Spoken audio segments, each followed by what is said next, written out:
কোরআনের পক্ষে যারা থাকে, আমরা বিগত সময়গুলোতে দেখেছি, আমরা যারা কোরআনের পক্ষে আমাদেরকে বিভিন্ন সময় বিভিন্ন ট্যাগ দেওয়া হয়েছে, চিল্লায় বলতে হবে ঠিক কিনা। আমরা যারা কোরআনের পক্ষে আমাদেরকে মৌলবাদী ট্যাগ দেওয়া হয়েছে, চিল্লায় বলতে হবে ঠিক কিনা। আমরা যারা কোরআনের পক্ষে আমাদেরকে জঙ্গি ট্যাগ দেওয়া হয়েছে, চিল্লায় বলতে হবে ঠিক কিনা। আমরা যারা কোরআনের পক্ষে আমাদেরকে রাজাকার ট্যাগ দেওয়া হয়েছিল, চিল্লায় বলতে হবে ঠিক কিনা। অতএব আমরা কোরআনের পক্ষে না বিপক্ষে? আমরা যারা কোরআনের পক্ষে আমরা প্রত্যেকজন এক একজন মুজাহিদ, চিল্লায় বলেন ঠিক কিনা। যারা কোরআনের বিপক্ষে তারা এক একটা জঙ্গি, চিল্লায় বলতে হবে ঠিক কিনা। এই জন্য কোরআনের পক্ষে ঝুঁকি নিয়ে কথা বলতে তৈরি আছে তো মুসলমান। মুসলমান কখনো জঙ্গি হতে পারে না। জঙ্গি হলো তারা যারা মুসলমানের বিপক্ষে, কোরআনের বিপক্ষে কথা বলে, চিল্লায় বলেন ঠিক কিনা। এজন্য আমরা দেখেছি মুসা আলাইহিস সালাতু ওয়াস সালামের সময় সবচেয়ে বড় জঙ্গিটার নাম কি ছিল? ফেরাউন। ইব্রাহিম আলাইহিস সালাতু ওয়াস সালামের সময় সবচেয়ে বড় জঙ্গিটার নাম কি ছিল? নমরুদ। মুহাম্মদুর রাসূলুল্লাহ সাল্লাল্লাহু আলাইহি ওয়াসাল্লামের সময় সবচেয়ে বড় জঙ্গিটার নাম ছিল আবু জাহেল, চিল্লায় বলেন ঠিক কিনা। এজন্য আমরা যারা কোরআনের পক্ষে কথা বলি, আমরা যারা ইসলামের পক্ষে কথা বলি, আমরা যারা চাই ইকামতে দ্বীনকে কায়েম করতে, আমরা প্রত্যেকে এক একজন মুজাহিদ, চিল্লায় বলেন ঠিক কিনা। আর যারা কোরআনের বিপক্ষে শাহাদাতে আন্দোলন করে তারা প্রত্যেকটা জঙ্গি, চিল্লায় বলতে হবে ঠিক কিনা। এজন্য মুসলমান চিল্লায় বলেন আমরা কোরআনের পক্ষে না বিপক্ষে? আর কোরআনের শাসন এই জমিনে প্রতিষ্ঠা হোক। কে কে চায় হাত তুলে আল্লাহকে দেখায়। আল্লাহ আমাদের সকলের হাতগুলো কবুল করুক, বলি আমিন। মুসলমান ভাইয়েরা আমার, অল্প সময় কথা হবে, তবে কথা বলার আগে আপনাদেরকে একটা ওয়াদা করতে হবে, যতক্ষণ কথা চলবে কানগুলোকে খরগোশের মতো খাড়া করে মনোযোগ সহকারে দিলের কানে শুনবো তো ইনশাআল্লাহ। সবাই বলেন নেই, কেউ কেউ চলে যাবেন। আল্লাহ আমাদের সকলকে কথাগুলো শুনে আমল করার তৌফিক দান করুক, প্রত্যেকে বলি আমিন। সম্মানিত উপস্থিতি, আমাকে যেহেতু পিতামাতার প্রতি সন্তানের এবং সন্তানের প্রতি পিতামাতার দায়িত্ব সম্পর্কে আলোচনা করার কথা বলা হয়েছে, ইনশাআল্লাহ যতটুকু আলোচনা করব এই বিষয়টার উপরে আলোচনা করার চেষ্টা করব। আপনারাও দোয়া করেন যাতে করে আল্লাহ রাব্বুল আলামিন আমাদেরকে কোরআন এবং হাদিস থেকে কিছু কথা বলা এবং শোনার তৌফিক দান করেন, প্রত্যেকে বলি আমিন। মুসলমান ভাইরা আমার, আল্লাহ রাব্বুল আলামিন পবিত্র কোরআনুল কারীমের 17 নম্বর সূরা, সূরা বনী ইসরাঈলের 23 এবং 24 নম্বরে পিতামাতার হক সম্পর্কে আলোচনা করেছেন। আল্লাহ রাব্বুল আলামিন পবিত্র কোরআনুল কারীমের মাধ্যমে আমাদেরকে জানিয়েছেন আমার দুইটা সিদ্ধান্ত আছে, এই দুইটা সিদ্ধান্ত কখনোই চেঞ্জ হয় না, আনচেঞ্জেবল ডিসিশন। আল্লাহ রাব্বুল আলামিন বলেছেন চূড়ান্ত ধীর দুটা ফয়সালা রয়েছে, এই দুইটা ফয়সালা যারা মানবে তাদের জন্য জান্নাতের ফয়সালা যিনি করে রেখেছেন তিনি কে? আর জোরে বলতে হবে তিনি কে? আল্লাহ রাব্বুল আলামিন দুইটা ফয়সালার প্রথম ফয়সালায় আল্লাহ রাব্বুল আলামিন বলেছেন ওয়াকাযা রাব্বুকা আল্লা তা'বুদু ইল্লা ইয়্যাহু ওয়া বিল ওয়ালিদাইনি ইহসানা। আল্লাহ রাব্বুল আলামিন বললেন আমার প্রথম ফয়সালা হলো কাযা রাব্বুকা আল্লা তা'বুদু ইল্লা ইয়্যাহু, তোমাদের প্রত্যেককে আমি আল্লাহর একমাত্র ইবাদত করতে হবে।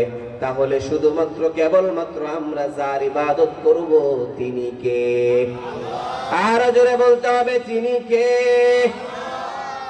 এজন্য আল্লাহ রাব্বুল আলামিন কোরআনুল কারীমের 51 নম্বর সূরা সূরা যারিয়াতের 61 নম্বর আয়াতে আল্লাহ রাব্বুল আলামিন চমৎকার ভাবে জানিয়ে দিয়েছেন। আল্লাহ রাব্বুল আলামিন বললেন, وما خلقت الجن والإنس إلا ليعبدون الله أكبر আল্লাহ রাব্বুল আলামিন বললেন, ওয়ামা খালাকতুল জিন্না ওয়াল ইনসা ইল্লা লিয়াবুদুন, আমি মানব জাতি এবং জিন জাতিকে সৃষ্টি করেছি ইবাদতের জন্য। তাহলে বুঝতে হবে আমাদের দুনিয়ায় আসার একমাত্র উদ্দেশ্য হলো ইবাদত বন্দেগী, ঠিক কি না?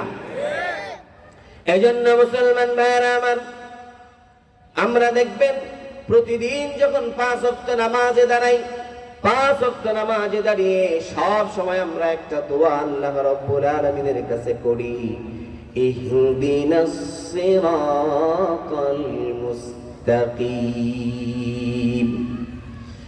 আল্লাহ, আপনি আমাদেরকে সিরাতে মুস্তাকিমের পথে রাখেন। হে আল্লাহ, আপনি আমাদেরকে সঠিক এবং সরল পথের দিশা দেখিয়ে দেন। আল্লাহ রাব্বুল আলামিনের কাছে আমরা এই জন্য সরল এবং সঠিক পথের দিশা চাই, যেন আমরা আমাদের চূড়ান্ত বিজয়, আমরা যেন আমাদের চূড়ান্ত সাফল্য অর্জন করতে পারি। চিল্লায় বলতে হবে, ঠিক কিনা?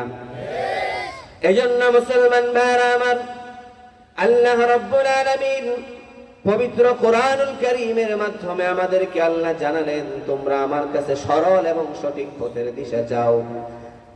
আল্লাহর কাছে সরল এবং সঠিক পথের দিশা আমরা সব সময় কামনা করি। এবার আল্লাহ রাব্বুল আলামিন সরল এবং সঠিক পথের দিশায় কারা কারা আছে এই ব্যাপারেও আল্লাহ জানিয়ে দিয়েছেন। কোরআনুল কারীমের 36 নম্বর সূরা ইয়াসিনের মাধ্যমে আল্লাহ চমৎকার ভাবে জানিয়েছেন, ওয়ানি'বুদুনি হাদা সিরাতুম মুস্তাকিম। আল্লাহু আকবার। আল্লাহ রাব্বুল আলামিন বললেন, ওয়ানি'বুদুনি হাদা সিরাতুম মুস্তাকিম। তোমরা যারা একনিষ্ঠভাবে শুধুমাত্র কেবলমাত্র আমারই বন্দেগী করো, কেবলমাত্র সিজদাগুলো আমি আল্লাহকেই দাও, তারাই হলে সঠিক এবং সরল পথের মধ্যে রয়েছো, সিরাতে মুস্তাকিমের পথে রয়েছো। কিন্তু আমাদের সমাজে এমন মানুষ আছে না নাই, যারা মসজিদেও সিজদা দেয়, মাজারেও সিজদা দেয়? চিল্লায় বলতে হবে, আছে না নাই? মাজারে সিজদা দেওয়া যাবে? আরো জোরে বলেন, মাজারে সিজদা দেওয়া যাবে? মাজারে সিজদা দেওয়ার সুযোগ নাই।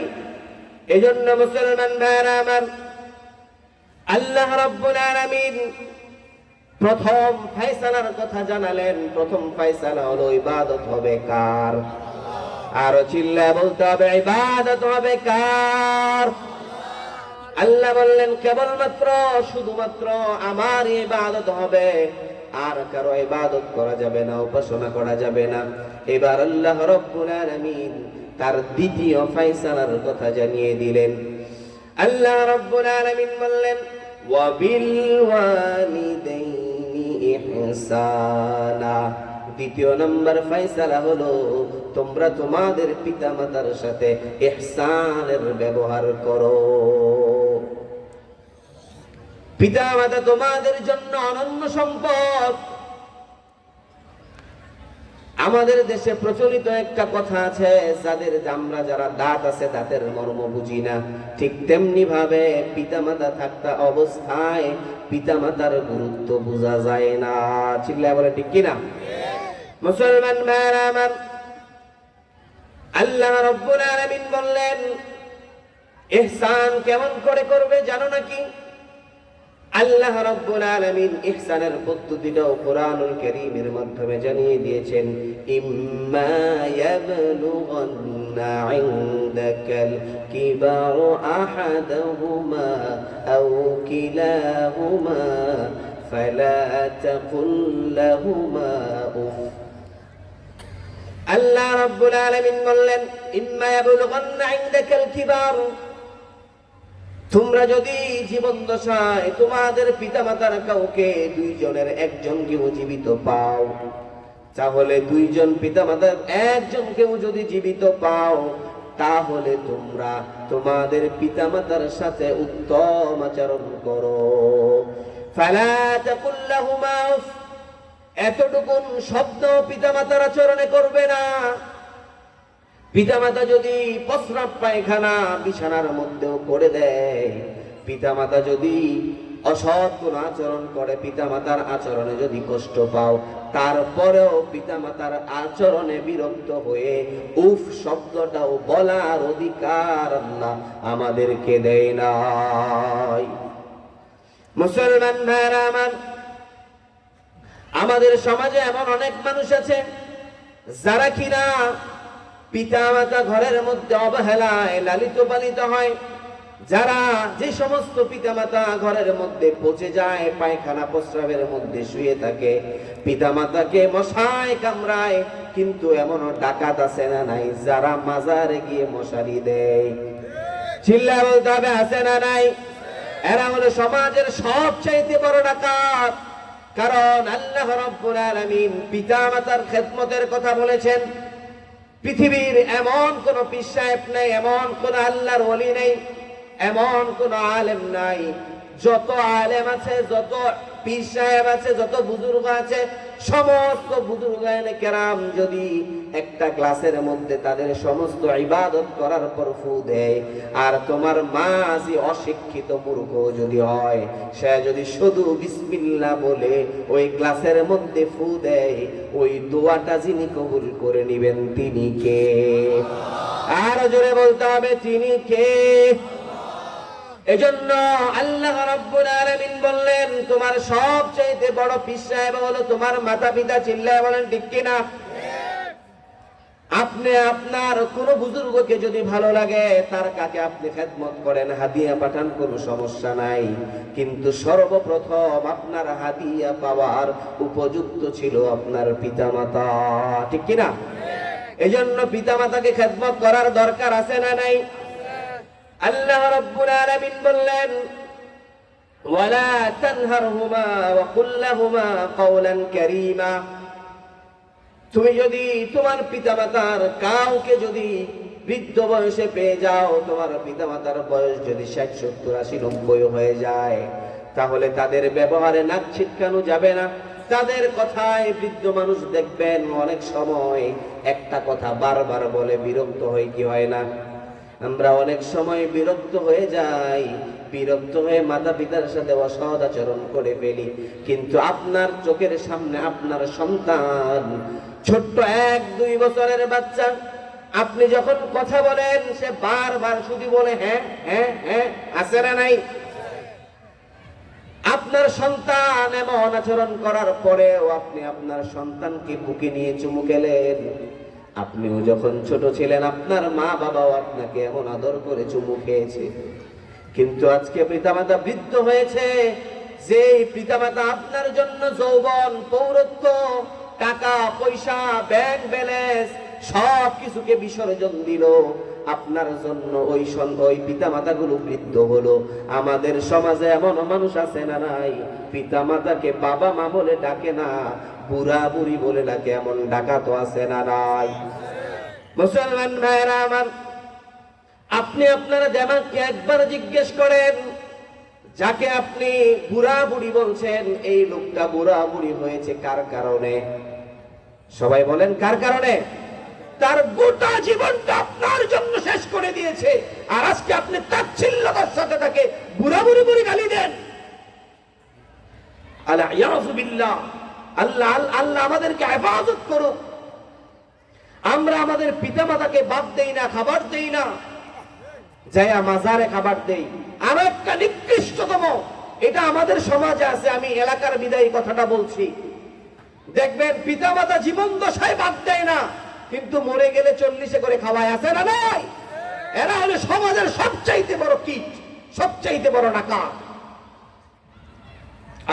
আপনার পিতা মাতা দুবেলা দুমুঠো ভাত পায় নাই, আপনি তাদেরকে আদরের সাথে সম্মানের সাথে 2 বেলা খাবার দিতে পারেন নাই। এখন আপনি আসছেন মানুষ নিয়ে 40 করে আনন্দ ফুর্তি করতে। এটা নিছক আনন্দ ছাড়া কিচ্ছু না। চিল্লায় বলেন ঠিক কিনা? এই ধরনের প্রোগ্রাম গুলো বাদ দেওয়ার দরকার আছে না নাই? আপনার যদি একান্তই মনে চায় আপনার পিতামাতার জন্য কিছু একটা করা, তাহলে আপনি এতিমখানা খুঁজেন। আপনি আপনার সমাজের সবচাইতে দুর্বল যে লোকগুলো আছে, আপনি আপনার সমাজের বিধবাগুলোর লিস্ট করেন, আপনি আপনার সমাজের দুর্বল লোকগুলোর লিস্ট করেন, তারপর তাদেরকে আপনি যে টাকাটা খরচ করার জন্য নিয়োগ করেছেন তাদের মাঝে বন্টন করে দেন, তাহলে হবে সুষম বন্টন। চিল্লায় বলতে হবে ঠিক কিনা? আর আপনি দেখবেন এই খাবারটা যারা পাওয়ার যোগ্য ছিল, যারা এটা পাওয়ার প্রাপ্য, তাদেরকেই দাওয়াত দেয় না, সমাজের সবচেয়ে গণ্যমান্য ব্যক্তিগুলোকে দাওয়াত করে এনে খাওয়ায়। চিল্লায় বলে ঠিক কিনা? এই খাবারটা তো তাদের জন্য বৈধই না। এবং আমার কাছে কেমন যেন মনে হয় এই খাবারটা দিয়ে আসলে আপনি যদি 4 দিন 40 এগুলো না করেন, এলাকার মানুষ, সমাজের মানুষ আপনাকে হয়তো অনেক কিছু বলবে, কিন্তু মুহতারাম হাজিরিন, আর আপনি যেটা করলেন এটা তো আপনি আপনার দিনকে ধ্বংস করলেন। চিল্লায় বলতে হবে ঠিক কিনা? আপনাকে মানুষ যে যা বলার বলুক, আপনার এটার পরোয়া করার কোনো প্রয়োজন নাই। আল্লাহ আপনাকে পিতা মাতার যে হক দিয়েছেন সেটা আদায় করলেন কিনা, এটার প্রতি লক্ষ্য রাখার দরকার আছে না নাই? এজন্য মুসলমান ভাইরা আমার, আল্লাহ রাব্বুল আলামিন সূরা বনী ইসরাঈলের 24 নম্বর আয়াতে আল্লাহ রাব্বুল আলামিন আমাদের জন্য আরো একটা চমৎকার নির্দেশ দিলেন। ওয়াখফিদ লাহুমা জানাহাদ-দুল্লি মিনার রাহমা ওয়া কুর রাব্বিরহামহুমা কামা রাব্বায়ানি সগীরা। আপনি তাদের সাথে অনুকম্পার ব্যবহার করেন, তাদের সাথে আপনি সদয় আচরণ করেন, উত্তম আচরণ করেন। এবং তারা যদি মৃত্যুবরণ করে যায়, তাদের যদি মৃত্যু হয়ে যায়, তাহলে তাদের জন্য দোয়া করার দরকার আছে না নাই? মুসলমান ভাইরা আমার, দোয়াটা কেমন হবে? আল্লাহ রাব্বুল আলামিন চমৎকার ভাবে দোয়াটা আমাদেরকে শিক্ষা দিয়েছেন। আল্লাহ রাব্বুল আলামিন বললেন, সবাই আমার সাথে পড়তে হবে, পড়বো তো? وَقُلْ رَبِّ ارْحَمْهُمَا كَمَا رَبَّيَانِي صَغِيرًا। আপনি আল্লাহ রাব্বুল আলামিনকে দুহাত প্রসারিত করে বলেন, আল্লাহ, তারা জীবন দশায় আমার জন্য কত কষ্ট করেছে, ছোট সময় আমাকে কত আদর করে লালন পালন করেছে, এত কিছু করার পর আজকে তারা দুনিয়ায় নাই। যারা আমার সাথে যে আদরের মহাব্বতের ব্যবহার করেছে, হে আল্লাহ, তারা যেহেতু তোমার মেহমান হয়ে তোমার কাছে আছে, আমি তোমার কাছে দোয়া করলাম, আপনিও তাদের সাথে, আমার সাথে তারা যেমন রহমতের আচরণ করেছে, আপনিও তাদের সাথে এমন রহমতের আচরণ করেন। মুসলমান ভাইরা আমার, আল্লাহ রাব্বুল আলামিন পবিত্র কোরআনুল কারীমের মধ্যে যে 2টা অনর ফায়সালার কথা বলেছেন, এক নাম্বারটা হলো তার ইবাদত করা, আর দ্বিতীয় নাম্বারটা হলো আল্লাহ রাব্বুল আলামিনের যে নির্দেশ, এটা হলো পিতা মাতার সাথে সৎ আচরণ করা। দেখেন, আল্লাহ রাব্বুল আলামিন যেখানে আল্লাহর নিজের হকের ব্যাপারে আলোচনা করেছেন, আল্লাহ রাব্বুল আলামিন ওই জায়গায় পিতামাতার হকের কথাও বলেছেন। তাহলে কথাগুলো বুঝে থাকলে বলুন, আল্লাহ রাব্বুল আলামিন নিজের হকের কথা বলার পর আল্লাহ তাআলা এখানে পিতামাতার হকের কথা আলোচনা করেছেন। অতএব পিতামাতার হক কম না বেশি? আরো জোরে বলতে হবে, পিতামাতার হক কম না বেশি? এজন্য মুসলমান ভাইরা আমার, বিশ্বনবীর সাহাবী আব্দুল্লাহ রাদিয়াল্লাহু তাআলা আনহু قال سألت النبي صلى الله عليه وسلم أي العمل أحب إلى الله। আব্দুল্লাহ রাদিয়াল্লাহু তাআলা আনহু বলেন, আমি বিশ্বনবী মুহাম্মদুর রাসূলুল্লাহ সাল্লাল্লাহু আলাইহি ওয়াসাল্লামকে একবার জিজ্ঞেস করলাম, ইয়া রাসূলুল্লাহ, আল্লাহ রাব্বুল আলামিনের কাছে সবচাইতে পছন্দনীয় আমল কি? আল্লাহ রাব্বুল আলামিনের কাছে জানতে চাইলাম তার কাছে সবচাইতে পছন্দনীয় আমল কি? বিশ্বনবী জানিয়ে দিলেন, আস-সালাতু আলা ওয়াক্তিহা, আল্লাহর কাছে সবচেয়ে পছন্দনীয় আমল হলো বান্দা আল্লাহ রাব্বুল আলামিনের হুকুম নামাজ সময় মতো আদায় করবে। তাহলে সময় মতো নামাজ আদায় করার দরকার আছে না নাই? নামাজ কে বলো না কাজ আছে, কাজ কে বলো আমার নামাজ আছে। নামাজ কে বলো না কাজ আছে, কাজ কে বলো আমার নামাজ আছে। চিল্লায় বলেন ঠিক কিনা? নামাজ সময় মতো পড়তে হবে। আল্লাহ রাব্বুল আলামিনের কাছে আমলটা হলো সবচেয়ে পছন্দনীয় আমল।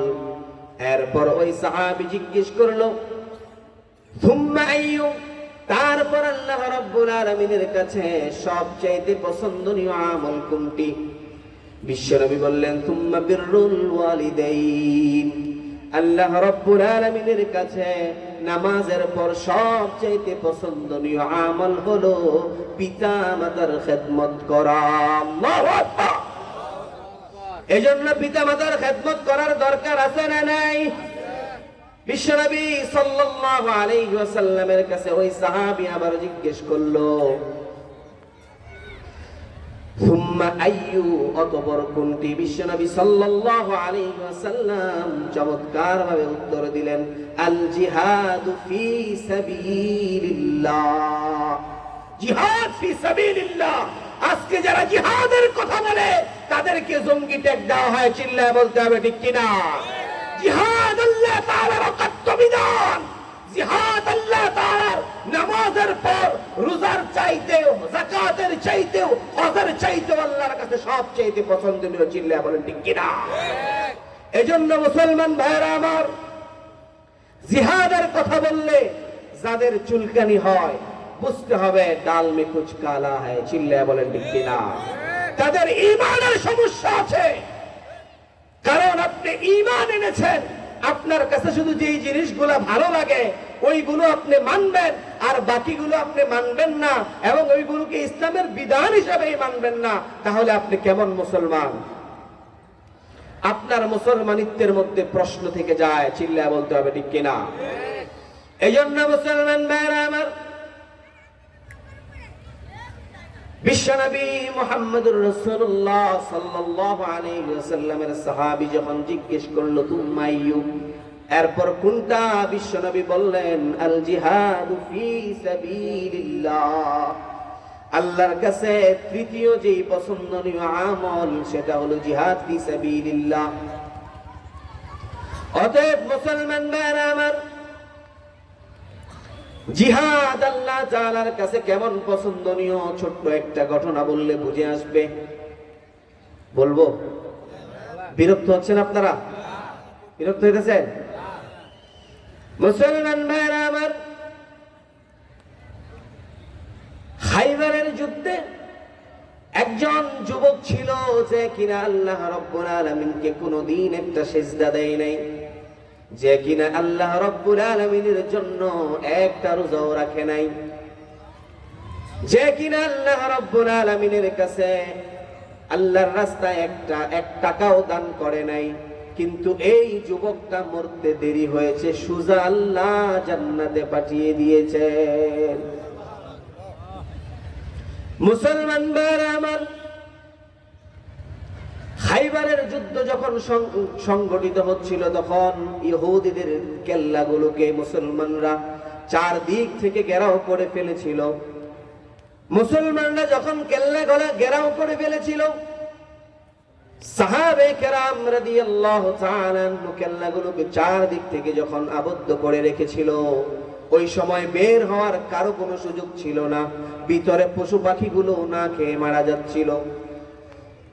একজন যুবক মনে মনে চিন্তা করলো, যদি ভিতরে না বের হই তাহলে ছাগলগুলো না খেয়ে মারা যাবে। একটু বাহিরে বের হই, দেখি তাদের বার্তা কি, তাদের পেগাম কি, যদি ভালো লাগে মেনে নিব। ওই পেগাম শোনার জন্য ওই যুবক কেল্লার বাহিরে বের হয়ে আসলেন। আসার পর তিনি জানতে চাইলেন তোমাদের মধ্যে নাকি ইয়াসরিবের বাদশার আগমন ঘটেছে। যুবক মনে মনে চিন্তা করেছিল, ইয়াসরিবের বাদশা কোনোদিন দেখি নাই, জীবনে কোনোদিন বাদশাই দেখি নাই, আজকে যেহেতু সুযোগ হয়েছে এক নজর একটু বাদশাকে দেখব। মুসলমান ভাইরা আমার, যুবক একজন সাহাবীকে জিজ্ঞেস করলো, তোমাদের মধ্যে যিনি মুহাম্মদুর রাসূলুল্লাহ তিনি কে, তার তাবু কোথায়? একজন সাহাবী ইঙ্গিত করে দেখিয়ে দিল ওইদিকে। একজন সাহাবী যখন ইঙ্গিত করে দেখিয়ে দিল, যুবক মনে মনে চিন্তা করছিল, দু জাহানের বাদশা যেহেতু অনেক দামি দামি পর্দা ঝোলানো থাকবে, তার তাবুতে যাওয়ার জন্য লাল গালিচার সংবর্ধনা থাকবে, সামনে বাহাদুর প্রহরী থাকবে, সুন্দরী সুন্দরী দাসীগুলো থাকবে। কিন্তু যুবক তাকিয়ে দেখলো সামান্য খেজুর গাছের ডালা দিয়ে তাবু তৈরি করা হয়েছে। যুবক মনে মনে চিন্তা করলো, এ নাকি আবার বাদশা। ঠিক আছে, তারপরও যাই একটু দেখি সে কি বলতে চায়। যাওয়ার পর জিজ্ঞেস করলো, আপনার পয়গাম কি, আপনার বার্তা কি? বিশ্বনবী বললেন, আমার বার্তা একটাই, আমি চাই সকলেই এক বাক্যে পড়ে নিবে, লা ইলাহা ইল্লাল্লাহু মুহাম্মাদুর রাসূলুল্লাহ, আর সকলেই মাবুদ হিসেবে এক আল্লাহকে মেনে নিবে। ওই যুবক বললেন, যদি আমি আপনার এই কথাগুলো মেনে নেই তাহলে আমার উপকার কি হবে? বিশ্বনবী সাল্লাল্লাহু আলাইহি ওয়াসাল্লাম বললেন, যদি তুমি মেনে নাও তাহলে সকল মুসলমানদের মতোই তুমি হক পাবে, সকল মুসলমানদের সম অধিকার তুমি পাবে। ওই রাখাল চিন্তা করলো, আমি যদি মুসলমানের সমান হক পাই তাহলে আমার লাভ কি? বিশ্বনবী বললেন, যদি তুমি মুসলমান হয়ে যাও তাহলে আমি তোমাকে বুকে জড়িয়ে নিব। সুবহানাল্লাহ নাই? ওই যুবক চিন্তা করলেন, আমার চেহারা কৃষ্ণবর্ণ, শরীর থেকে দুর্গন্ধ বের হচ্ছে, আর মুহাম্মাদুর রাসূলুল্লাহ দু জাহানের বাদশা, তিনি নাকি আমাকে বুকে জড়িয়ে নিবেন। এই কথা শোনার পর যুবক বলল, আতাস্তাহজিউ মিন্নি, আপনি কি আমার সাথে ঠাট্টা করলেন? আপনি একজন বাদশা, আমি সামান্য ইহুদিদের রাখাল, আপনি আমাকে কেমন করে জড়িয়ে ধরবেন? বিশ্বনবী বললেন, আমি কেন?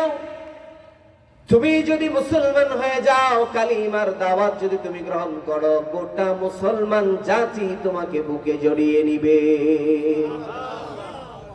এই কথা শোনার পর যুবক চিন্তা করলো, ঠিক আছে, তাহলে আমি কালিমার দাওয়াত মেনে নিলাম। বিশ্বনবী সাল্লাল্লাহু আলাইহি ওয়াসাল্লামের কাছে হাতে হাত রেখে মুসলমান হয়ে গেল রাখাল। এবার রাখাল বলল, ইয়া রাসূলুল্লাহ, যেহেতু মুসলমান হয়ে গেলাম, এই মুহূর্তে আমার করণীয় কি? বিশ্বনবী সাল্লাল্লাহু আলাইহি ওয়াসাল্লাম বললেন, তুমি এমন সময়ে মুসলমান হয়েছ যখন কোন নামাজের ওয়াক্ত না, আমি তোমাকে নামাজের কথা বলবো। তুমি এমন সময়ে মুসলমান হয়েছ এখন রোজার সময় না, আমি তোমাকে রোজা রাখার কথা বলবো। তুমি এমন সময়ে মুসলমান হয়েছ এখনো হজ ফরজ হয় নাই।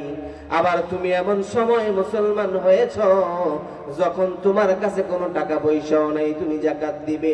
তবে এই মুহূর্তে খাইবারে একটা কার্য সম্পাদিত হচ্ছে, যে কার্যটা তলোয়ারের নিচে সম্পাদিত হয়। চিল্লায় বলতে হবে, ওই কাজটার নাম কি? আরো জোরে বলতে হবে, ওই কাজটার নাম কি? বিশ্বনবী ওই রাখালকে বলল, তুমি যদি চাও তাহলে এই মুহূর্তে জিহাদে অংশগ্রহণ করতে পারো। ওই রাখাল জানতে চাইল, ইয়া রাসূলুল্লাহ, ইয়া হাবিবাল্লাহ, আমি যদি জিহাদে যাই, এখানে দুইটা জিনিসেরই সম্ভাবনা আছে। একটা হলো আমি হয়তো গাজী হয়ে ফিরে আসবো, নয়তো শাহাদাত বরণ করব। যদি গাজী হয়ে ফিরে আসি মুসলমানের সমান অধিকার পাবো, আর যদি শহীদ হয়ে যাই তাহলে আমার অবস্থা কি হবে? বিশ্বনবী মুহাম্মদুর রাসূলুল্লাহ সাল্লাল্লাহু আলাইহি ওয়াসাল্লাম বললেন, তুমি যদি শহীদ হয়ে যাও তাহলে নিশ্চয় আল্লাহ তোমাকে সাথে সাথে জান্নাতুল ফেরদাউস দান করবে। তোমার শরীরে যে কৃষ্ণ বর্ণ, এটাকে আল্লাহ তাআলা নূরময় করে দিবেন। তোমার শরীর থেকে যে দুর্গন্ধ বের হচ্ছিল, ওই দুর্গন্ধ গুলোকেও আল্লাহ রাব্বুল আলামিন মেশক আম্বরের ঘ্রাণ দ্বারা পরিবর্তন করে দিবে। মুসলমান ভাইরা আমার, লম্বা ঘটনা। যুদ্ধ শেষ হওয়ার পর বিশ্বনবীর চিরাচরিত নিয়ম ছিল, বিশ্বনবী যাইতেন, দেখতেন কে কে শহীদ হয়েছে, কারা কারা আহত হয়েছে। বিশ্বনবী সাল্লাল্লাহু আলাইহি ওয়াসাল্লাম যাবার পর দেখলেন সাহাবায়ে কেরামের একটা জটলা বেঁধে আছে। বিশ্বনবীকে দেখে সাহাবায়ে কেরাম রাদিয়াল্লাহু তাআলা আনহুম একটু সরে দাঁড়ালেন। সাহাবায়ে কেরাম রাদিয়াল্লাহু তাআলা আনহুম বললেন, ইয়া রাসূলুল্লাহ, ইয়া হাবিবাল্লাহ, এইখানে একজন যুবকের লাশ, বোঝা যায় না সেটা মুসলমানের লাশ নাকি কাফেরের লাশ। বিশ্বনবী সাল্লাল্লাহু আলাইহি ওয়াসাল্লাম অগ্রসর হলেন, গিয়ে দেখলেন এই সেই আসওয়াদ গালিবী রাখালের লাশ, যার শরীর থেকে সুগন্ধ বের হচ্ছে। বিশ্বনবী সাল্লাল্লাহু আলাইহি ওয়াসাল্লাম চোখের পানি ছেড়ে দিয়ে সাহাবায়ে কেরাম রাদিয়াল্লাহু তাআলা আনহুমদেরকে বললেন, হে আমার সাহাবীরা, এটা এক বিস্ময়কর যুবকের লাশ, যে কোনদিন আল্লাহকে একবারের জন্য সিজদা দেয় নাই। এটা এমন এক বিস্ময়কর যুবকের লাশ, যে জীবনে কোনদিন আল্লাহ রাব্বুল আলামিনের জন্য একটা রোজা রাখে নাই। এটা এমন এক যুবকের লাশ, যে 1 টাকাও আল্লাহর রাস্তায় দান করে নাই। এটা এমন এক যুবকের লাশ, যে জীবনে কোনদিন হজ করে নাই, কিন্তু তারপরেও আমি দেখছি এই যুবকটা সুজা জান্নাতুল ফেরদাউসে প্রবেশ করেছে। শুধু কিসের কারণে বলেন তো? কি বুঝলেন ঘটনা থেকে?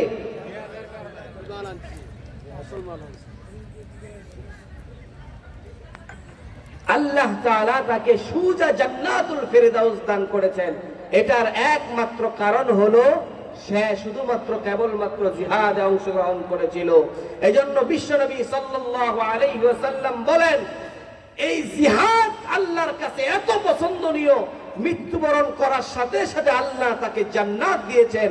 এই পুরো ঘটনাটা শোনানোর উদ্দেশ্য হলো এই বর্তমানে যে হাদিসটা বলবো, এই হাদিসটা বিশ্বনবী সাল্লাল্লাহু আলাইহি ওয়াসাল্লাম বলেন, যা রাজুলুন ইলা রাসূলিল্লাহ সাল্লাল্লাহু আলাইহি ওয়াসাল্লাম, বিশ্বনবী সাল্লাল্লাহু আলাইহি ওয়াসাল্লাম বলেন, একদিন আমার কাছে এক সাহাবী আসলো, এসে জিজ্ঞেস করলো, বিশ্বনবী সাল্লাল্লাহু আলাইহি ওয়াসাল্লামের কাছে বলল, ইস্তাজিলুল জিহাদ, ইয়া রাসূলুল্লাহ, আমি তো জিহাদে যেতে চাই, আপনি আমাকে একটু জিহাদে যাওয়ার অনুমতি দেন।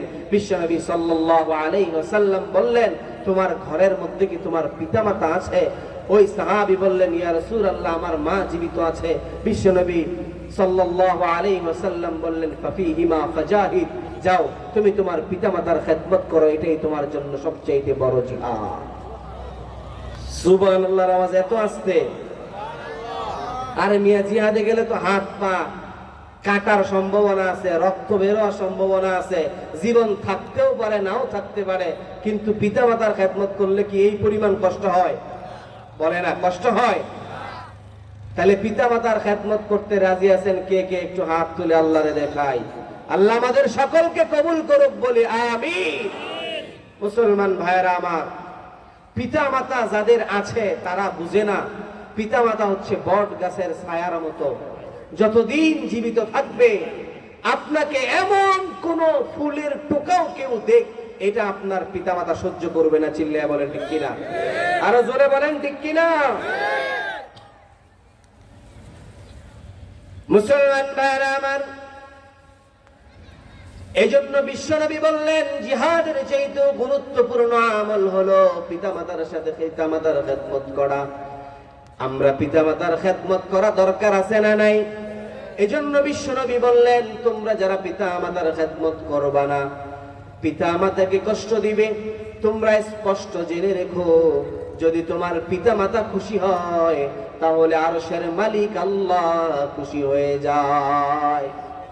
যদি তোমার পিতামাতা তোমার প্রতি নারাজ হয়ে যায় তাহলে তুমি জেনে রেখো তোমার পিতামাতা নারাজ হওয়ার কারণে আরশের মালিক আল্লাহ তোমার প্রতি নারাজ। এজন্য বিশ্বনবী বললেন, রিদর রব্বি ফি রিদল ওয়ালিদি ওয়া সাখাতুর রব্বি ফি সাখাতিল ওয়ালিদ। যারা তাদের পিতামাতাকে অসন্তুষ্ট রেখেছে, যাদের প্রতি পিতামাতা অসন্তুষ্ট, আল্লাহ রাব্বুল আলামিন তাদের প্রতি অসন্তুষ্ট।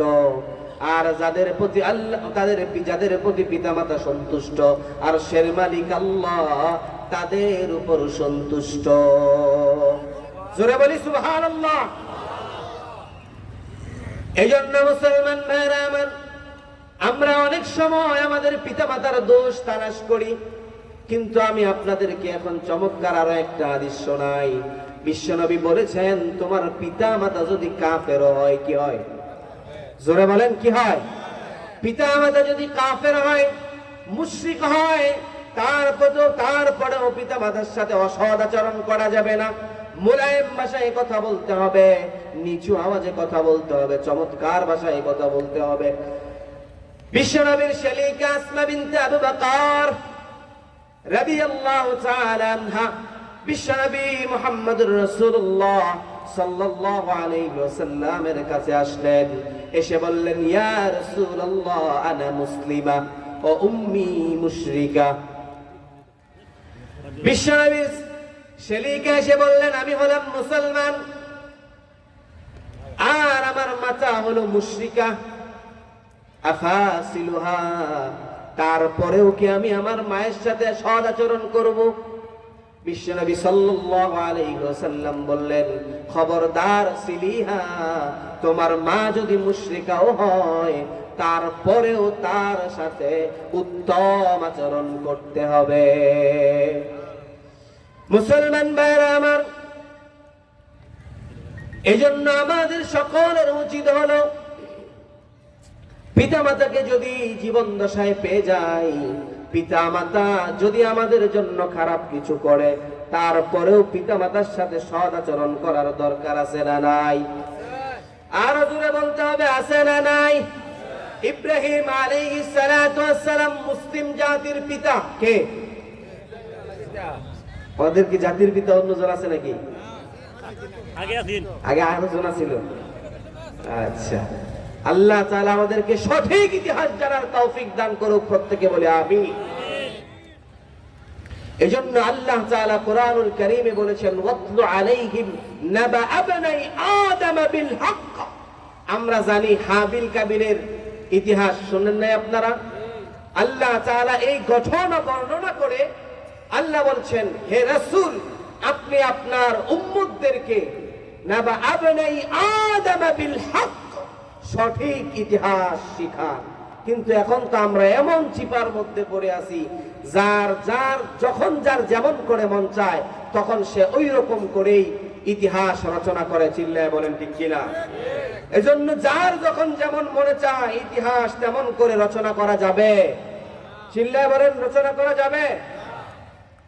এজন্য মুসলমান ভাইরা আমার, মুসলিম জাতির পিতা ইব্রাহিম আলাইহিস সালাতু ওয়াস সালাম, যার পিতা ছিল একজন কাফের, একজন মূর্তি পূজারী, যার পিতার নাম ছিল আজার। কি? সবাই বলেন এই নাম কি? ইব্রাহিম আলাইহিস সালাতু ওয়াস সালাম তার পিতা আজরকে উদ্দেশ্য করে কত চমৎকার করে দাওয়াত দিচ্ছিলেন। আল্লাহ তাআলা এই দাওয়াতটাকে কোরআনুল কারীমের মধ্যে কোট করেছেন।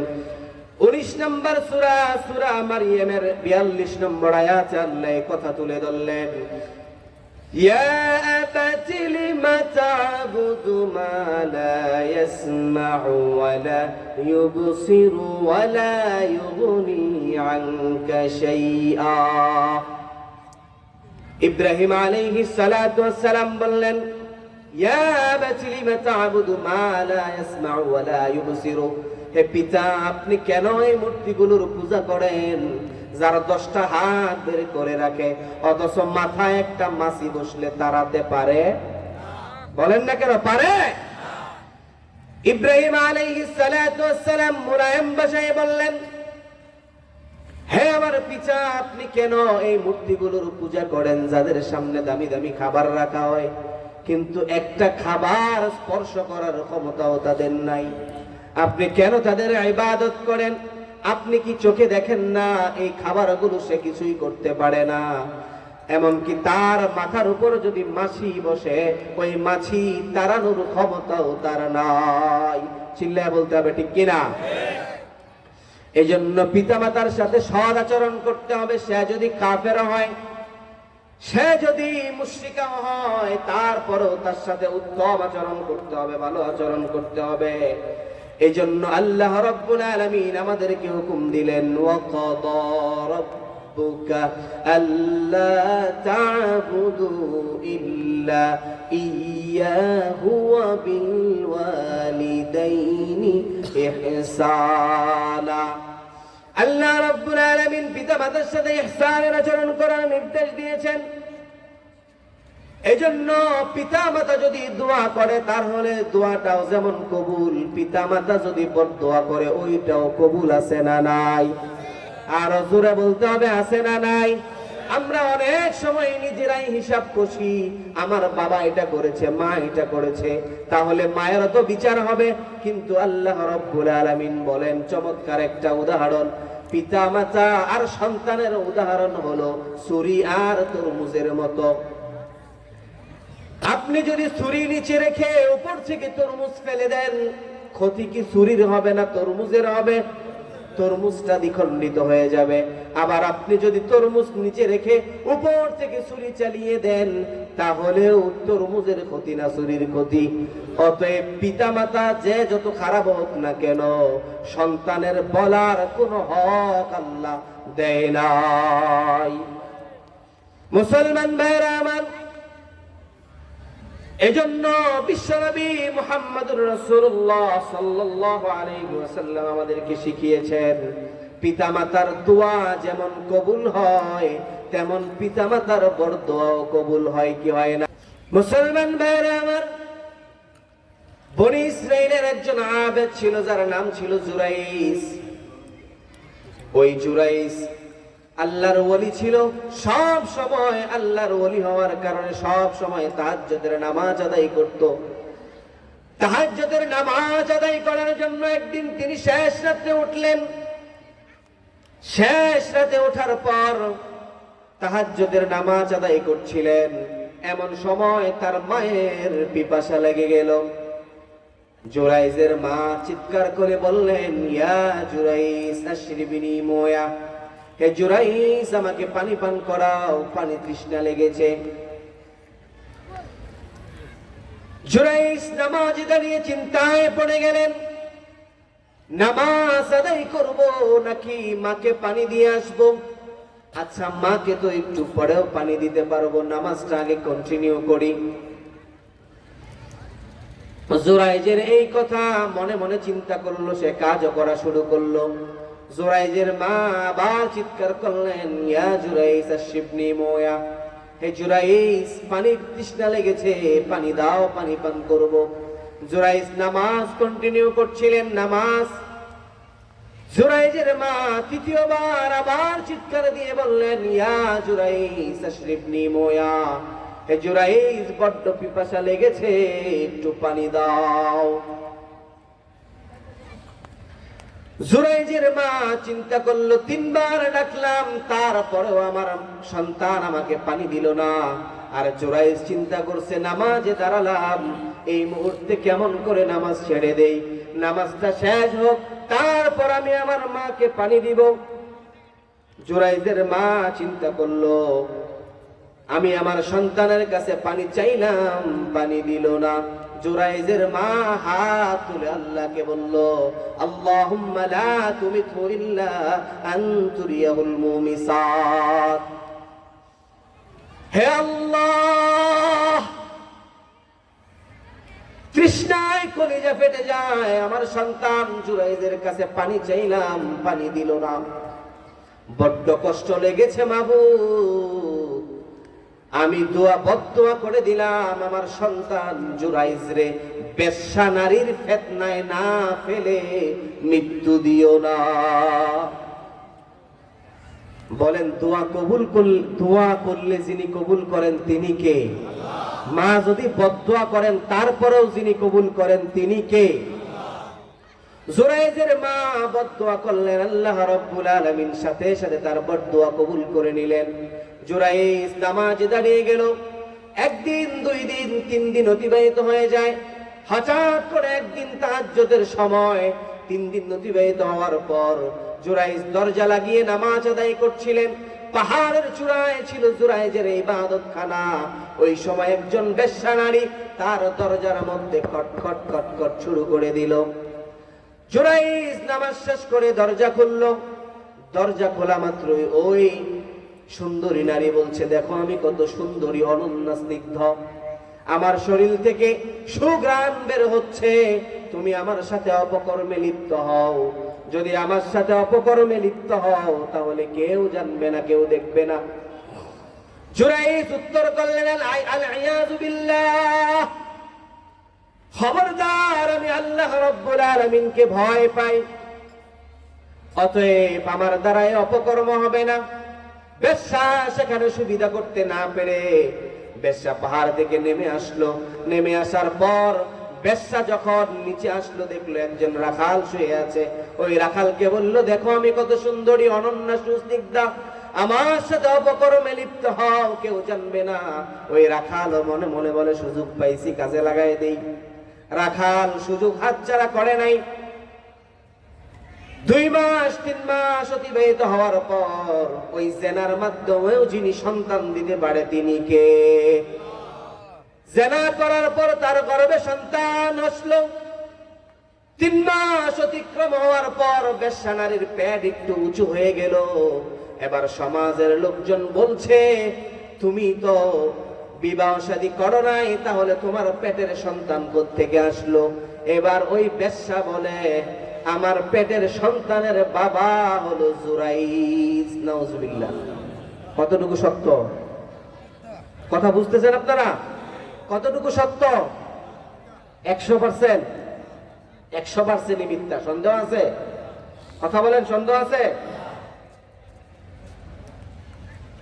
জুরাইজ তার কাছে যখন খবর গেল, সমাজের লোকজনকে যখন সে বলল যে আমার গর্ভের সন্তানের পিতা হলো জুরাইজ, সকলে চিন্তায় পড়ে গেল। হায় হায়, বলে কি? দিনের বেলা জুব্বা পরে বাপ ধরে সবাই মিলে তার কাছে পানি আনতে যায়, আর সে কিনা এই রাতের বেলায় অপকর্ম করে বেড়ায়। সবাই চিন্তায় পড়ে গেলেন। সকলে রাগে ক্ষিপ্ত হয়ে জুরাইজের ইবাদতখানা ভাঙার জন্য উঠল। উপরে উঠেই জুরাইজকে ধরে মায়ের শুরু।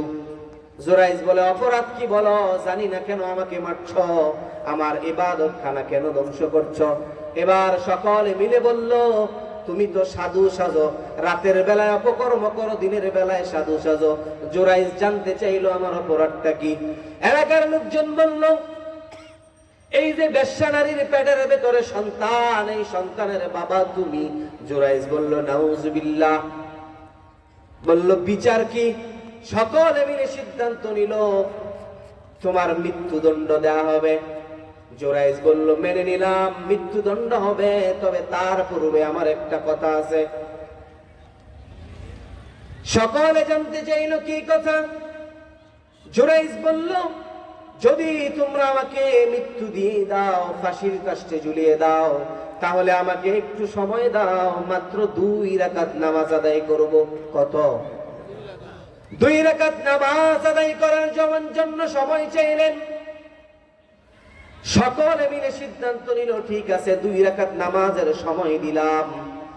এবার জুরাইজ 2 রাকাত নামাজ আদায় করে আল্লাহ রাব্বুল আলামিনের কাছে হাত তুলে ফরিয়াদ জানালো, আল্লাহ, তুমি যদি কাদের হও, তুমি যদি সত্যবাদী হও, তুমি যদি এক ইলাহ হও, একজন মাবুদ হও, তাহলে আমি তোমার কাছে এই মুহূর্তে দোয়া করছি, আমি এই বেশ্যা নারীর দিকে ইশারা করে ওই নবজাতককে একটা প্রশ্ন করব, তুমি তার জবান খুলে দিও। আল্লাহ 3 মাসের সন্তানের জবান খুলতে পারেন কি পারেন না? আরো জোরে বলতে হবে, পারেন কি পারেন না? আল্লাহ রাব্বুল আলামিনের কাছে ফরিয়াদ করে যখন বলল, আল্লাহ রাব্বুল আলামিন তার দোয়াটাও কবুল করে নিলেন। এবার জুরাইস নামাজ শেষ করলেন। নামাজ শেষ করার পর ওই বেশ্যাকে ডেকে বললেন, তোমার গর্ভের সন্তানের বাবাকে? জুরাইসকে উদ্দেশ্য করে বলে, আপনি। জুরাইস তো আরো চিন্তায় পড়ে গেলেন। এবার জুরাইস ওই বেশ্যাকে আরো কাছের দিকে টানলেন। কাছে আসার পর ওই বাচ্চাকে ইশারা করে বললেন, কুলমান মুআবুক, তুমি বলো তোমার পিতাকে। আল্লাহ তাআলা ওই 3 মাসের রক্ত মাংসের টুকরাটার জবান খুলে দিলেন। ওই জবান খুলে দেওয়ার পর পেটের ভেতর থেকে আওয়াজ এলো, আনতা লাস্তা আবি, তুমি আমার পিতা নও। ওই যে চিপায় দাঁড়িয়ে আছে আর রাঈ হুয়া আবি, ওই সিপার রাখালটাই হলো আমার পিতা। তাহলে বুঝেন, মায়ের বরদোয়া লাগে কি লাগে না? মায়ের সাথে আচরণ খারাপ করা যাবে? আরো চিল্লায় বলতে হবে, আচরণ খারাপ করা যাবে? এজন্য মুসলমান ভাইরা আমার,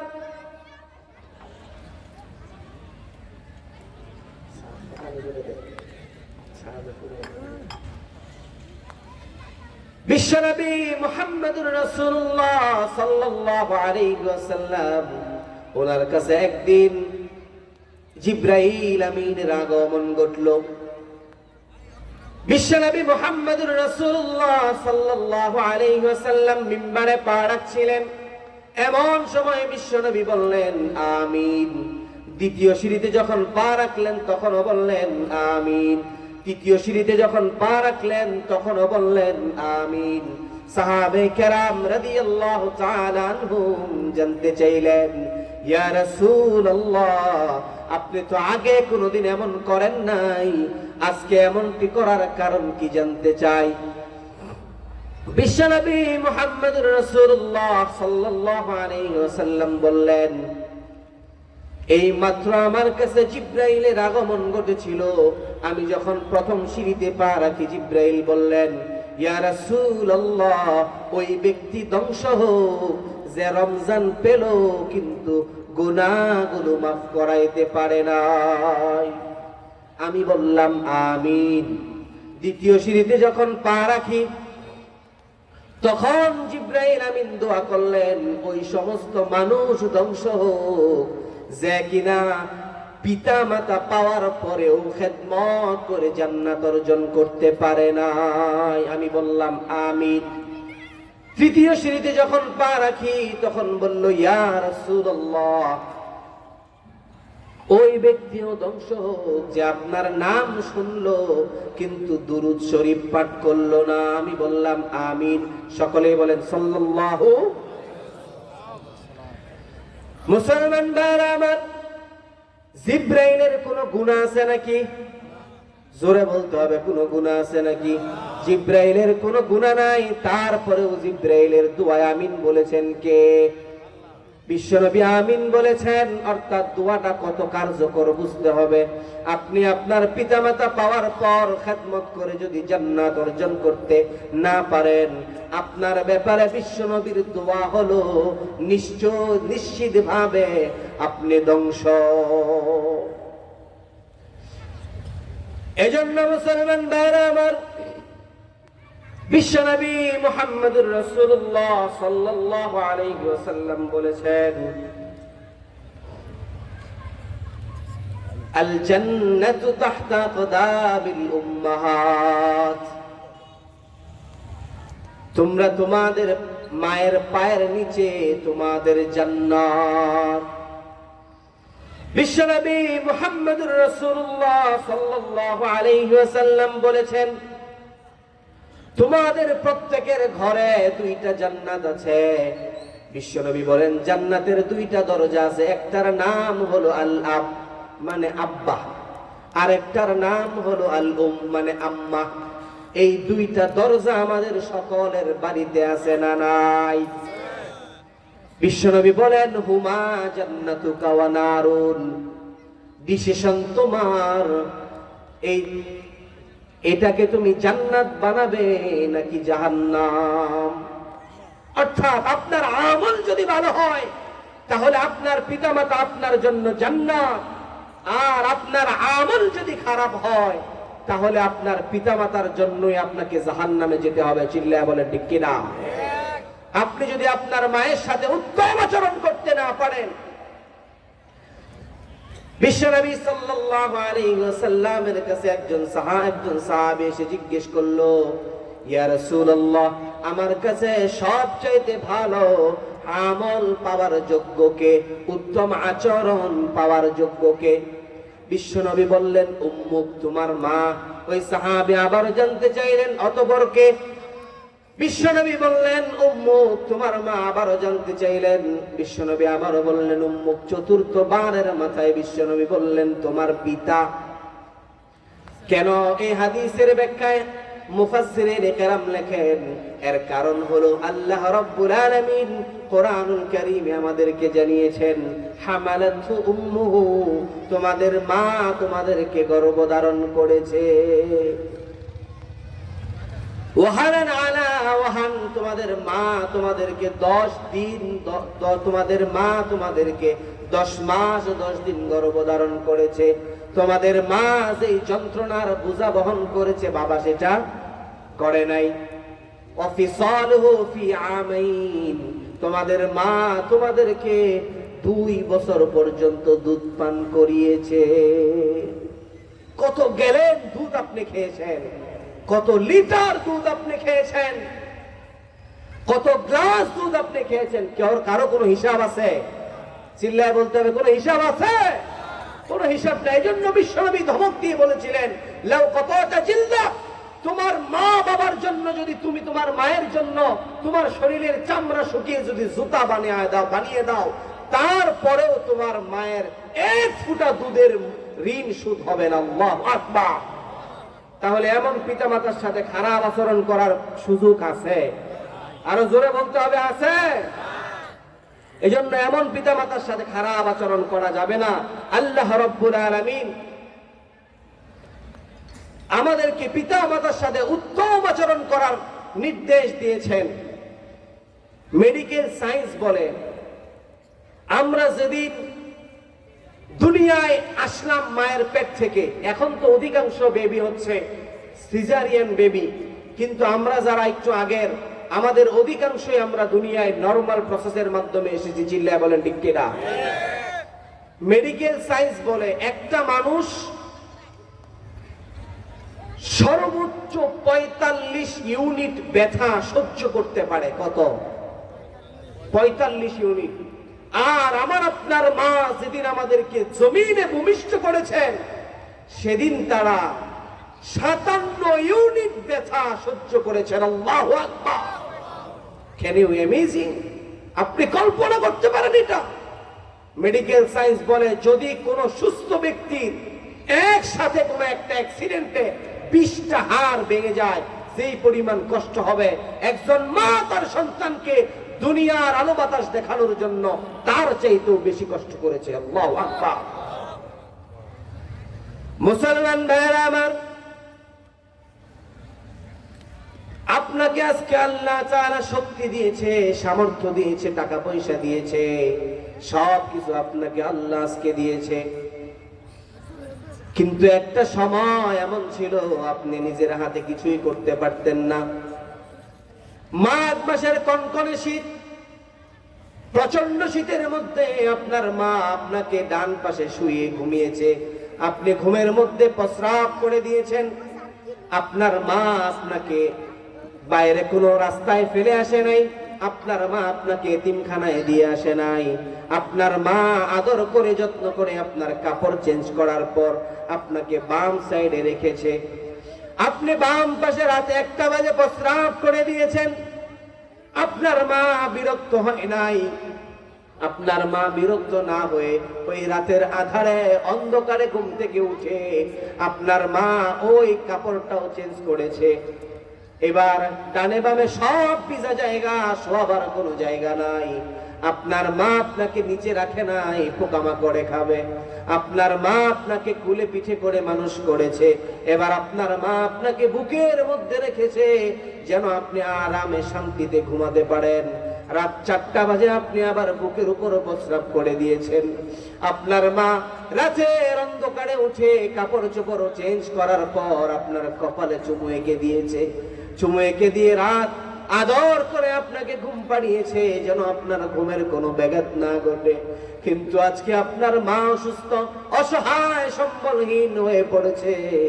আপনি আপনার বউকে প্রাধান্য দেন, আপনার সন্তান সন্ততিকে প্রাধান্য দেন। আপনি আপনার মা আপনার কাছে কোনো চাইলে চিৎকার করে ধমক দিয়ে ছিড়কি দিয়ে তাদেরকে অপমান করে তাড়িয়ে দেন। কিন্তু আপনি একবারের জন্য চিন্তা করলেন না, ছোট সময় যখন আপনার কোনো কিছু করার ক্ষমতা ছিল না, কোনো কিছু করার সামর্থ্য আপনার ছিল না, ওই সময় যিনি আপনাকে লালন পালন করেছেন তিনি কে? এই মা আপনাকে অত্যন্ত আদর আর স্নেহ, মায়া, মমতা, ভালোবাসা দিয়ে আদর করেছেন। এই জন্য সব কিছুর চাইতে মায়ের কথার গুরুত্ব দেওয়ার দরকার আছে না নাই? মুসলমান ভাইরা আমার, প্রসিদ্ধ ঘটনা, বিশ্বনবীর সাহাবী আলকামা রাদিয়াল্লাহু তাআলা আনহু, বিশ্বনবী সাল্লাল্লাহু আলাইহি ওয়াসাল্লাম বলেছেন, লাকিনু মাউতাকুম লা ইলাহা ইল্লাল্লাহ। তোমরা কোন মৃত মানুষকে দেখলে তাকে তোমরা কালিমার তালকিন দাও। আমাদের দেশে সিস্টেমটা ভিন্ন। আমরা দেখবেন যখন কালী মানুষ মৃত্যুবরণ করে তখন সাথে কাছে গিয়ে বসে বলি কালিমা পড়ো, কালিমা পড়ো, বলি কি বলি না? ওই মুহূর্তে এই লোকটা অস্বীকার করে ফেলতে পারে। এই লোকটা যদি অস্বীকার করে তাহলে সে কাফের হয়ে মারা যাবে। বিশ্বনবী বলেছেন, লাকিনু মাউতাকুম লা ইলাহা ইল্লাল্লাহ। তোমরা তাদের পাশে বসে কালিমা পড়ো, এটা দেখে তার হয়তো স্মরণ হবে যে আমাকেও কালিমা পড়তে হবে। আর যদি কালিমা পড়ে ইন্তেকাল করতে পারে, জান্নাতের ব্যবস্থা করে রেখেছেন যিনি, তিনি কে? এজন্য মুসলমান ভাইরা আমার, বিশ্বনবীর সাহাবী আলকামা রাদিয়াল্লাহু তাআলা আনহু মৃত্যু সজ্জায়, কিন্তু মুখ থেকে কালিমার তালকিন আসছে না। সাহাবে কেরাম পেরেশান, বিশ্বনবী পেরেশান। বিশ্বনবী বেলাল রাদিয়াল্লাহু তাআলা আনহুকে পাঠালেন, আলকামার ঘরে গিয়ে দেখো কেউ আছে নাকি। আলকামার মা ঘরে আছে, আলকামার স্ত্রী ঘরে আছে। আলকামার স্ত্রীকে বিশ্বনবী খবর পাঠালেন, ডেকে আনলেন। আনার পর আলকামার মা বললেন, আলকামার স্ত্রীর কাছে জিজ্ঞেস করা হলো আলকামা কেমন। আলকামার স্ত্রী বলল, আলকামা নিঃসন্দেহে ভালো, নামাজ রোজা করে, যাকাত দেয়, সব কিছু ঠিক আছে। এবার বিশ্বনবী জানতে চাইলেন আলকামার ঘরে আর অন্য কেউ আছে নাকি। বলল হ্যাঁ আছে। কে আছে? মা আছে। এবার বিশ্বনবী মাকে ডাকে পাঠালেন।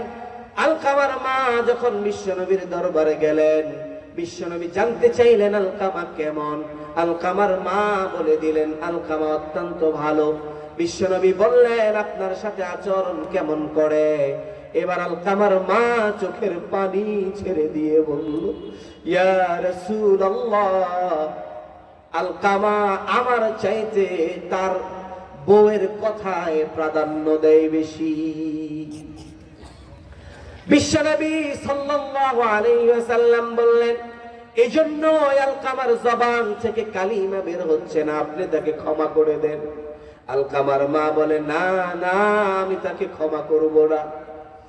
বিশ্বনবী সাল্লাল্লাহু আলাইহি ওয়াসাল্লাম সাহাবে কেরাম রাদিয়াল্লাহু তাআলা আনহুমদেরকে বললেন, ঠিক আছে, তাহলে এই আলকামার জন্য লাকড়ি জমা করো, আগুন জ্বালাও, ওই আগুনের মধ্যে আলকামাকে ফেলে দাও। এই কথা আলকামার মা শোনার পরে বিশ্বনবীর পায়ে পড়ে চিৎকার করা শুরু করলেন, ইয়া রাসূলুল্লাহ, এমন করবেন না। আলকামা আমার নার ছেড়া দন, আলকামা আমার চোখের সামনে আগুনে পুড়ে মৃত্যুবরণ করবে, এটা আমি মা হয়ে কোনদিন মেনে নিতে পারবো না। আপনি সাক্ষী থাকেন, আমি আলকামাকে ক্ষমা করে দিলাম। বিশ্বনবী সাক্ষী, সাহাবায়ে কেরাম সাক্ষী। আলকামার জবান থেকে সাথে সাথে বের হয়ে আসলো লা ইলাহা ইল্লাল্লাহু মুহাম্মাদুর রাসূলুল্লাহ। তাহলে মায়ের সাথে উত্তম আচরণ করার দরকার আছে না নাই? আরো জোরে বলতে হবে, আছে না নাই? মুসলমান ভাইরা আমার, আপনার মা যদি খুশি হয় আরশের মালিক আল্লাহ খুশি হয়ে যাবেন। আপনার মা যদি নারাজ হয়ে যায় আরশের মালিক আল্লাহ আপনার প্রতি নারাজ। চিল্লায়া বলেন ঠিক কিনা? এজন্য মুসা আলাইহিস সালাতু ওয়াস সালাম আল্লাহ রাব্বুল আলামিনের কাছে জানতে চাইলেন, আল্লাহ কিয়ামতের দিন যেদিন বিচার হবে, বিচার হয়ে যাওয়ার পর যখন আমরা জান্নাতে যাব, আমার জান্নাতে সাথী হবে কে? আল্লাহ রাব্বুল আলামিন মুসা আলাইহিস সালাতু ওয়াস সালামের এই কথার জবাব দিলেন, সাহিবুকা ফিল জান্নাতি জাজ্জার, তোমার সাথে জান্নাতে যে সাথী হবে সে হবে একজন কসাই। এবার মুসা আলাইহিস সালাতু ওয়াস সালাম চিন্তায় পড়ে গেলেন যে আমার সাথী একজন কসাই হবে। আল্লাহ তাআলা দুনিয়ায় যত পয়গম্বর প্রেরণ করেছেন প্রথম সারির 5 জনের মধ্যে আমি একজন। আল্লাহ তাআলা যে আসমানি কিতাব নাজিল করেছেন, এই আসমানি কিতাবগুলোর মধ্যে 4টা আসমানি কিতাবের মধ্যে আল্লাহ একটা আমাকে দিয়েছেন। তারপরেও আল্লাহ বলছেন যে আমার নাকি জান্নাতে সাথী হবে একজন কসাই। এটা কেমন করে সম্ভব? মুসলমান ভাইরা আমার, আল্লাহ রাব্বুল আলামিন মুসা আলাইহিস সালাতু ওয়াস সালামকে নির্দেশ দিলেন, মুসা যাও, তুমি নিজে গিয়ে দেখে আসো কেন একজন কসাই জান্নাতে তোমার সাথী হবে। মুসা আলাইহিস সালাতু ওয়াস সালাম যখন ওই কসাইয়ের দোকানে গেলেন, গিয়ে দেখলেন শুধু গোশত কোপায় আর কোনো কাম নাই। মুসা আলাইহিস সালাতু ওয়াস সালাম লক্ষ্য করলেন এক্সট্রা তেমন কোনো আমল নেই, যেই কারণে আল্লাহ তার জান্নাতে সাথী বানিয়েছেন। মুসা আলাইহিস সালাতু ওয়াস সালাম ওই কসাইকে ফলো করলেন যে সারাদিন গোশত বিক্রি করার পর সুন্দর একটা গোশতের টুকরা ব্যাগের মধ্যে পলিথিনের মধ্যে করে ওই কসাই বাড়ির দিকে রওনা হয়েছে। মুসা আলাইহিস সালাতু ওয়াস সালাম ছদ্মবেশে ওই ঘরের মধ্যে গিয়ে নক করলেন যে আজকে রাতের জন্য আপনার ঘরের মুসাফির হতে চাই, আপনার ঘরের মেহমান হতে চাই। কসাই বললেন, আহলান সাহলান মারহাবান বিকুম, কোনো সমস্যা নাই, আপনি আসেন, আপনি এই ঘরটাতে বসেন, অল্প কিছুক্ষণ সময় আমাকে দেন, ওই ঘরে আমার একটু কাজ আছে। ওই মুসা আলাইহিস সালাতু ওয়াস সালাম বসলেন, বসে চিন্তা করলেন ওই ঘরে কি কাজ করে একটু দেখি, কারণ দোকানের মধ্যে তো এক্সট্রা কোনো আমল পাই নাই। মুসা আলাইহিস সালাতু ওয়াস সালাম লক্ষ্য করলেন ওই ঘরের মধ্যে গিয়ে মাচা থেকে একজন বৃদ্ধা নারীকে সে নামালো, নামিয়ে তাকে সুন্দর করে সাবান পানি দিয়ে গোসল করালো, টাওয়াল দিয়ে নিজে হাতে গোটা শরীরটাকে ধুয়ে মুছে দিল। এবার ধুয়ে মুছে দেওয়ার পর ওই দোকান থেকে যে গোশতের টুকরা এনেছিল ওই গোশতটাকে সুন্দর করে পাক করে ওই বৃদ্ধ মহিলার মুখে দিচ্ছে। আর বৃদ্ধ মহিলা চোখের পানি ছেড়ে দিয়ে আল্লাহ রাব্বুল আলামিনের কাছে বিড়বিড় করে কি যেন দোয়া করে। মুসা আলাইহিস সালাতু ওয়াস সালাম এই দৃশ্য দেখার পর মুসা আলাইহিস সালাতু ওয়াস সালাম ওই লোক যখন ঘর থেকে এসে মুসা আলাইহিস সালাতু ওয়াস সালামকে খাবার দিলেন, বলল খাবার খাবো, তবে একটা শর্ত আছে, ওই ঘরে যে বৃদ্ধ মহিলা, এই মহিলাকে। এবার ওই কসাই জবাব দিল, এটা আমার জনম দুঃখিনী মা, এই মা ছাড়া আমার এই পৃথিবীতে কেউ নাই, আর আমার মায়েরও আমি ছাড়া পৃথিবীতে কেউ নাই। মুসা আলাইহিস সালাতু ওয়াস সালাম বললেন, আমি লক্ষ্য করলাম এই বৃদ্ধ মহিলা দুহাত প্রসারিত করে আল্লাহর কাছে কি যেন বলছে, কি দোয়া করে। মুসা আলাইহিস সালাতু ওয়াস সালামকে ওই কসাই বললেন, আমার মায়ের একটা পাগলা দোয়া আছে, আমার বিশ্বাস এই দোয়াটা কোনোদিন কবুল হবে না। মুসা বললেন, আরে ভাই বলো দোয়াটা কি। মুসা আলাইহিস সালাতু ওয়াস সালামকে এবার কসাই বললেন, আমার মা দোয়া করে, আল্লাহুম্মা জাআল ইবনি জালিসা মুসা ইয়াউমাল কিয়ামা, হে আল্লাহ, যেদিন কিয়ামত সংগঠিত হয়ে যাবে, বিচার আচার হবে, আপনি মানুষদেরকে জান্নাত আর জাহান্নামে পাঠাবেন, ওই দিন আমি আমার সন্তানের খেদমতে এতটাই খুশি হয়েছি, আমি মা হয়ে সন্তানের জন্য দোয়া করছি, আপনি আমার সন্তানকে জমানার সবচাইতে বড় নবী, জমানার সবচাইতে বড় নবী মুসা আলাইহিস সালাতু ওয়াস সালামের সাথে জান্নাতে স্থান দিয়ে।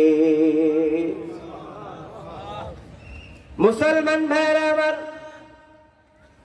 এই জন্য আল্লাহ রাব্বুল আলামিন ওই দুঃখিনী মায়ের দোয়া কবুল করেছেন। আল্লাহ রাব্বুল আলামিন দুঃখিনী মায়ের দোয়া কবুল করার কারণে, আল্লাহ রাব্বুল আলামিন দুঃখিনী মায়ের দোয়া কবুল করে তার জন্য মুসা আলাইহিস সালাতু ওয়াস সালামের সাথে জান্নাত থাকার ব্যবস্থা করে দিয়েছেন। সুবহানাল্লাহ। তাহলে মায়ের খেদমত করার দরকার আছে না নাই? আরো জোরে বলেন, আছে না নাই?